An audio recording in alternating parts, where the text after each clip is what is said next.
Hello ನಮಸ್ಕಾರ ನನ್ನ ಕರಾವಳಿ ಕುಟುಂಬಕ್ಕೆ. ನಾನು ಇವತ್ತು ಮಾಡುತ್ತಿರುವುದು ಕಂಡೆನ್ಸ್ಡ್ ಮಿಲ್ಕ್. ಕಂಡೆನ್ಸ್ಡ್ ಮಿಲ್ಕ್ ಏನಕ್ಕೆ ಉಪಯೋಗಿಸ್ತಾರೆ, ಅದನ್ನು ಹೇಗೆ ಉಪಯೋಗಿಸ್ತಾರೆ ಅನ್ನೋದನ್ನ ನಾನು ವಿಡಿಯೋದಲ್ಲಿ ಒಂದೊಂದಾಗಿ ಹೇಳ್ತಾ ಹೋಗ್ತೀನಿ.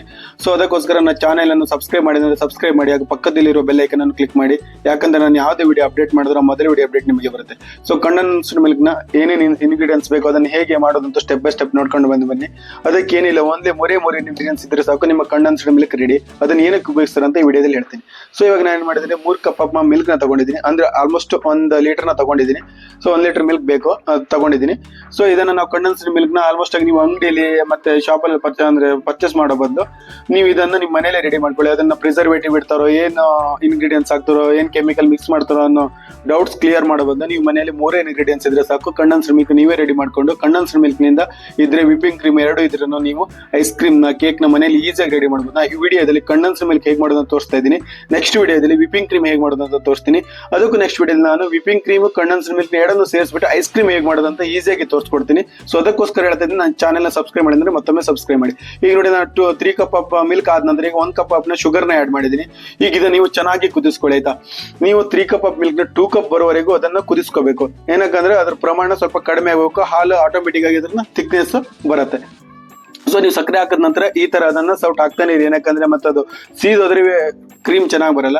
ಸೊ ಈಗ ನೋಡಿ, ನಾನೀಗ ಅದರಲ್ಲಿರೋ 1/2 ಕಪ್ ನ ಮಿಲ್ಕ್ ನ ತಗೊಂಡಿದ್ದಕ್ಕೆ 1 ಟೇಬಲ್ ಸ್ಪೂನ್ ಆಗೋಷ್ಟು ಕಾರ್ನ್ ಫ್ಲೋರ್ ಆಡ್ ಮಾಡಿಬಿಟ್ಟು ಚೆನ್ನಾಗಿ ಮಿಕ್ಸ್ ಮಾಡ್ಕೊಳ್ತಾ ಇದ್ದೀನಿ. ಏನಕ್ಕಂದ್ರೆ ಚೆನ್ನಾಗಿ ಮಿಕ್ಸ್ ಮಾಡಿ ಸೈಡಲ್ಲಿ ಇಟ್ಕೊಳ್ಳಿ. ಇನ್ನೊಂದು ಕುದಿ ಬರಲಿ. ಆಲ್ಮೋಸ್ಟ್ 1 ಕುದಿ ಆಗೋಯ್ತು. ಇವಾಗ ಇನ್ನೊಂದು ಕುದಿ ಬಂದ ನಂತರ ಆಟೋಮೆಟಿಕ್ ಆಗಿ ಹಾಲು ಸ್ವಲ್ಪ ಥಿಕ್ನೆಸ್ಗೆ ಬರುತ್ತೆ, ದಪ್ಪ ಆಗುತ್ತೆ.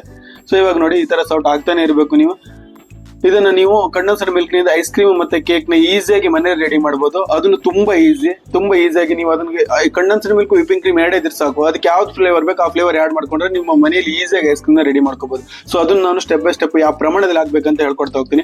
ಇವಾಗ ನೋಡಿ, ನಾನು ಮಿಕ್ಸ್ ಮಾಡಿದಂತ ಕಾರ್ನ್ ಫ್ಲವರ್ ಮಿಕ್ಸ್ ಅನ್ನು ಈಗ ಇದಕ್ಕೆ ಆಡ್ ಮಾಡ್ಕೋತಾ ಇದೀನಿ. ಇಲ್ಲಿ ಆಡ್ ಮಾಡಿದ ನಂತರ ನೋಡಬಹುದು ಆಟೋಮೆಟಿಕ್ ಆಗಿ ಇದ್ರದ್ದು ಟೆಕ್ಸ್ಚರ್ ಬದಲಾಗ್ತಾ ಹೋಗುತ್ತೆ, ಥಿಕ್ನೆಸ್ ಬರ್ತಾ ಹೋಗುತ್ತೆ. ನೀವು ಈ ವಿಡಿಯೋದಲ್ಲಿ ನೋಡ್ತಾನೆ ಇರಿ ಹೆಂಗ್ ಟೆಕ್ಸ್ಚರ್ ಬದಲಾಗುತ್ತಂತ.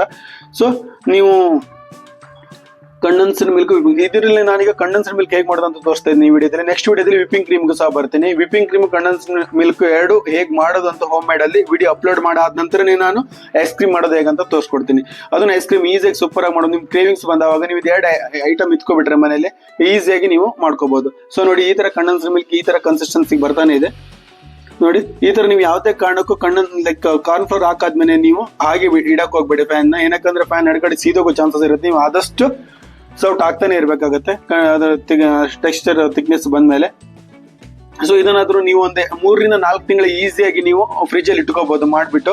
ನೀವೇನು ಸಮಸ್ಯೆ ಇಲ್ಲ. ನೀವು ಈಗ ನಾನು ಸ್ವಲ್ಪ ಪ್ರಮಾಣದಲ್ಲಿ ಮಾಡ್ತೀನಿ, 1 ಲೀಟರ್ ಆಗ್ಬಿಟ್ಟು. ನೀವೇನಾದ್ರೂ ಜಾಸ್ತಿ ಬೇಕು, ನಾವು 4 ತಿಂಗಳವರೆಗೆ ಯೂಸ್ ಮಾಡ್ತೀವಿ ಅಂದ್ರೆ 3 ರಿಂದ 4 ಲೀಟರ್ ಯೂಸ್ ಮಾಡಿ.